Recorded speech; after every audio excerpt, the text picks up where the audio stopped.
પ્રાદેશિક કચેરી જેતપુરમાં નાયબ પર્યાવરણ એન્જિનિયર તરીકે ફરજ બજાવું છું અને અમારા સાહેબને ફરિયાદ મળેલી હતી કે કેરાળી ગામના પુલ પાસેથી કલરવાળું પાણી જાય છે, તો તે નિમિત્તે અમે આ ફરિયાદ અટેન્ડ કરવા અહીંયા આવ્યા અને ગામ લોકોની હાજરીમાં અમે 2 સેમ્પલ કલેક્ટ કરેલ છે અને એમની માંગણી એવી હતી કે ભાઈ એક સેમ્પલનો હિસ્સો અમને આપો, એટલે વોટર એક્ટના કાયદા પ્રમાણે સેમ્પલને 1/2 કરી અને અડધો હિસ્સો એમને આપવામાં આવેલ છે.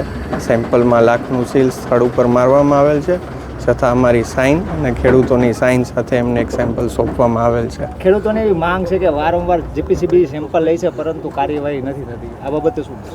ને એ બાબતે તો મારે કશું જ કહેવાનું નથી. અત્યારે જે કમ્પ્લેન છે એના રેફરન્સમાં મતલબ આ જે પ્રોસેસ છે એ સરકારના કાયદા મુજબ કરેલી છે. હવે આ પાણી છે જે 40 વર્ષ પહેલાં આ પાણી છે એ પિયતમાં વપરાતું હતું, એટલે પછી આ જો પ્રદૂષણ માફિયા જાગી ગયા બરાબર, અને આ બધા રોલ પ્લે કરે છે બધા એકસાથે, અને કોઈ કાંઈ જવાબ આપતું નથી અને સેમ્પલ લોકો ભરી જાય છે.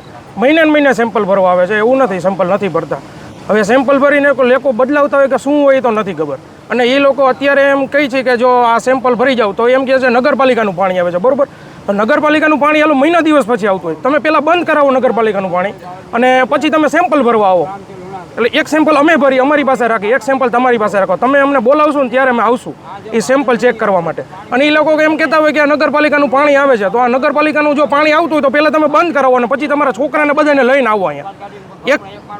એક અમે પી અડધો લીટર ને અડધો લીટર તમે પીવો અને તમારી ઘરે લઈ જાઓ ને તમે બધાને પીવડાવો, પછી તમને ખબર પડશે કે આ પ્રદૂષણ છે કે શું છે. અને આવીને આવી અમારી રણનીતિ છે કે જો આગલા સમયમાં જો પાણી બંધ નહીં થાય તો અમે લોકો આ બધા ભેગા થઈને 3 થી 4 હજાર ખેડૂતો ભેગા થઈ અને ઉગ્રથી ઉગ્ર આંદોલન કરશું કે આ પાણી બંધ કરો. એ પાણી અરે અમારે કોઈ લેવા દેવા નથી. એસોસિએશનનું પાણી જે અમારા 1700 યુનિટ છે એ ટેન્કર દ્વારા પાણી સંપમાં નાખે છે, એ આપ લોકોને પણ ખબર જ છે અને અનેકવાર આના શૂટિંગ થયા છે. એ પાણી અમારું સીધું બંધ પાઇપલાઇનની અંદર ટ્રીટમેન્ટ પ્લાન્ટે જાય છે.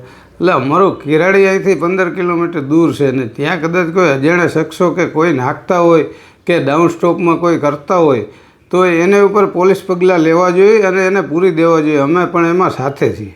ખેડૂતો વારંવાર આ પ્રકારના આક્ષેપો કરી રહ્યા છે, તો તમારી એસોસિએશન પ્રતિ શું પ્રતિક્રિયા છે? અમારી પ્રતિક્રિયા એ જ છે કે જે કોઈ કરતા હોય આવું કાર્ય એને પકડીને પૂરી દે, પોલીસ કેસ કરે તંત્ર દ્વારા.